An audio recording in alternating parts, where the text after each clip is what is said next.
Hey, what's going on, guys? It's your man Sadiq. Welcome to Experiences with Sadiq. The man himself, Casey. Some people know him as K Carto.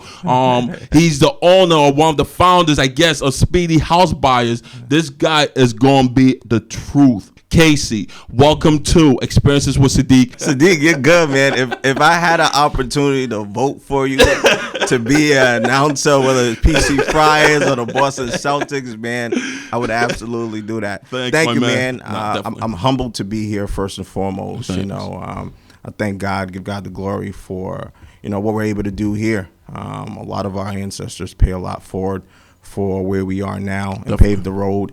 So you just want to be thankful for that type of things. Who am I? I am first and foremost, a son of God, a child of God. Amen to that. I am Liberian. Nice. I was born in West Africa. Crazy. He's Liberian. I'm Nigerian. We're both from West Africa. But no, I'm from West Africa. I grew up right here in Rhode Island, attended University of Rhode Island. Previous background is in nonprofit and finance. Was previously a financial advisor. I'm pretty simple, man. I don't really do anything lavish. I love people, and then again, I don't like people. But my love for people is the reason why I do a lot of the things. I think you hit on one of the ways that we give back at Speedy House Buyers is through our free hands-on workshop. Where we kind of teach people about real estate, whether you're looking to buy your first house or you're looking to invest, or you're even looking to be a real estate investor or just a lender. We provide quality information that is just true and pure. We don't hold back, and we give it to individuals in the format in which we receive it, which is extremely raw. Nice. So that's us. Speedy House Buyers is the name of the company. We've only been around for about 2 years, but I've been in real estate. Some powerful moves, man. For about 9. So it's been a lot of fine tuning. No one ever really knows because for about 7 of those years, I was just very I was discreet about it. You wouldn't know unless you encounter me. But now since we're doing it full time. Now, we're pushing the marketing. Nice. We're letting people know what we do. We're kind of opening up our arms for individuals who want to work with us or trying to learn from us. And that's what it's all about, man. I think in this industry, so many people, they kind of hoard information. Right? Because they feel like they're looking at it as a competition. And we're not looking at it as a competition. We're looking at it as collaboration. So the C's are completely different. Because I come from a place where I've been competing, and I'm pretty competitive, but then I understand the power of collaboration. Where I think there was an old African folk tale is if you want to go far, right, you go with a team. If you want to go fast, you go by yourself. And I've been places fast, right, and it's okay, it's all right, but now I just want to go far. So, and going far, meaning you have to kind of infuse in other people and pour in their lives. What made you decide to get into real estate investment, and how did you get into it to begin with? I read a book, man. What book is that? You know what I'm about to say. It's not too off what everyone else is saying, but that is when I started to expand my mind. And this was about I would say maybe like sophomore, junior year in college at the University of Rhode Island. Shout out to TD. You see that? I just had to do my plug in. That's all right. And it was Robert Kiyosaki's book, Rich Dad, Poor Dad. So very famous book. So a long time ago, I learned the importance of evaluating who you are and where you are, right? And at that time, I don't come from like silver spoon or gold spoon in my mouth, right? Like I understand. I wore clothes with siblings, and we shared it during school time. So with understanding of where I was and not knowing a lot of information, I started to find my information in the books. Nice. But not the books in which college was teaching me. It was in these self-help books or these specific books that people was recommending. In Robert Kiyosaki book, he talks a lot about Talks a lot about real estate. Yep. But he also talks a lot about as far as understanding that the world is based off sale. Yeah. You're always selling something, 100% right. Whether you're selling yourself, yeah. whether you're selling a product, whether you're selling a service, there's always something being sold. Yes. Right. And then once I was able to grasp that, I knew coming out of college that I wasn't going to work for someone. Definitely. Right? Because at that time, coming fresh out of college, in my mind, someone needs to pay me $80,000 a year, right? But most college grads, they understand what's going to happen once you get out of college, right? You're going to try to go get a job. The job is going to say that you need experience, but you're going to think to yourself, how do I get experience if you don't give me the job? So it's this big cycle, right? So me understanding that, I knew that my first job was going to be sales related in some form or fashion. And I needed to work for myself. Right. I wasn't very good at taking directions. And I've always been, the king and president of my life.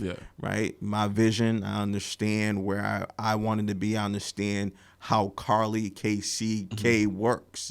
Right. And I know the things that I needed to work on and the things that I needed to strengthen, things that I was already great at. So once I read that book, I understood that I would be in real estate. And how I got there in real estate was going to be the vehicle for me to get to my ultimate goal, which is freedom. But not freedom in a state that I'm enslaved now, right? Mentally, physically, or anything of that sort. But freedom in the sense of having the ability to make decisions, not because I absolutely need to do something, it's because I want to do something. In order to create generational wealth, we're in real estate.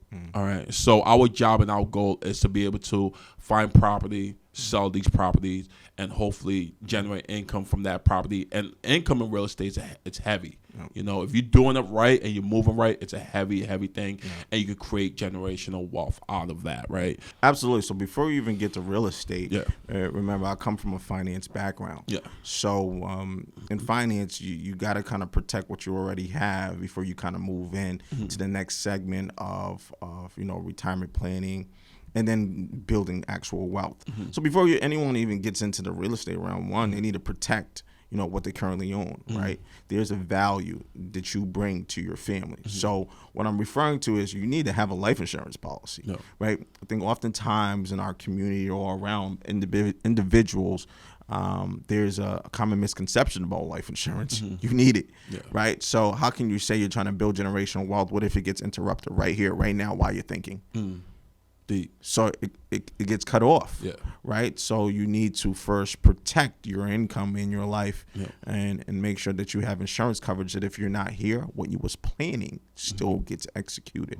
So there is a need before a lot of people come in and talk about real estate. I'm like, before I even touch anyone's money, if they want to loan out, like, do you have an insurance policy? Oh, if you don't, well, you need to go get one. You know why? Because me and you can have a conversation today.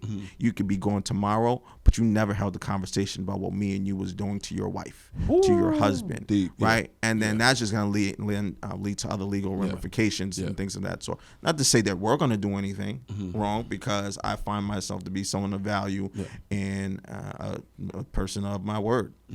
Right, but the next person don't need that. What if you didn't have anything at all and you gave me your last $20,000? Now, your wife and your kids or your family's back there and they're like, well, you didn't leave us anything but debt, so we need this $20,000. So now they're in a predicament that they're going to kick into survival mode. Oh, I need to go get this person because this person has our money. Right. So first and foremost, you need life insurance. Like if we're really trying to get down to the bottom of certain things, right, to build generational wealth, you need to make sure you have a good, decent amount in your savings account. Right. Even if you don't. Right. But you should at least strive to have that. And then we live in a state where if you become disabled, can you still work? Right. I had torn my ACL meniscus. Right. I think about a year and a half ago, where I'm just now starting to walk. Right. And business continue as usual. Right. So it's because understanding this planning mind state, what people often are forgetting. Well, you need the plan to protect what you currently own before you go try to build something else. Yeah, definitely. So that's the first step in building generational wealth. And do you understand that how life insurance money gets passed down? Right? There's a lot of people with a lot of money, right, who can self-insure, but they still shift that risk to the insurance company. Yeah. You know why? Because insurance money skips probate. Look it up. But back to your question. So back to your question. So as far as real estate and kind of what we look for, we stick strictly to the numbers. Nice. We're not emotionally attached to any property, right? We're solely based off logic. Yeah. We have numbers. Doesn't meet this number. If it doesn't, it's fine. Shake your hand. Yeah. I understand. We're just not on the same page. Doesn't mean you're a bad person. Doesn't mean I'm a bad person. Yeah. It just means we can't do business together on this deal. But keep me in mind. Nice. So we stick strictly to the numbers. We have certain type of metrics that we pay attention to. One, we'll pay attention to the neighborhood. We'll pay attention to the ARV, which stands for the after repair value, or in other parts of the country, they say comparables, or there's probably another way that people refer to it. I just haven't heard it yet. Yeah. We pay close attention to how much repairs we need to put inside this property in order for it to sell for the comparables. Does it require money down, no money down? Like, what's the possibilities of someone actually starting in real estate without nothing, if possible? It is possible. It absolutely is possible, right? I've done deals before where it's zero out of pocket. Wow. But here's the thing: if you don't have money, you better have knowledge, because knowledge has a $ next to it. You can start. Yeah. Is it difficult? Yes, it is, right? So do you run the risk of being burned? Yes, you do. I've been burnt in the past, and now if someone attempts to burn me, there's a legal team ready for you, right? But you can, right? There's different ways you can do joint ventures. Maybe you're just very good at finding a deal, right? Or finding a house that needs some work, and you're looking to, not flip it, but make some quick money. We give $1,000 to anyone who finds a house for us, and we close on it. Here's cash. You don't need to do anything. Wow. Once we close on it, it's on the contract. Here's your money. Wow. Other times we open our doors where investors or people are looking to invest. They want to do joint ventures. So we can do joint ventures with individuals, especially if they're just first starting out and they're trying to learn the ropes a little bit. Casey, in order for people to actually find you or get a hold of you, whether it's for knowledge or advice or assistance, how can people actually get a hold of you? So we're on Instagram. So the business Instagram page is Speedy House Buyers. All right. My Instagram account name is Mr. Real Finance. We are on Facebook. We have a Facebook business page. It's Speedy House Buyers.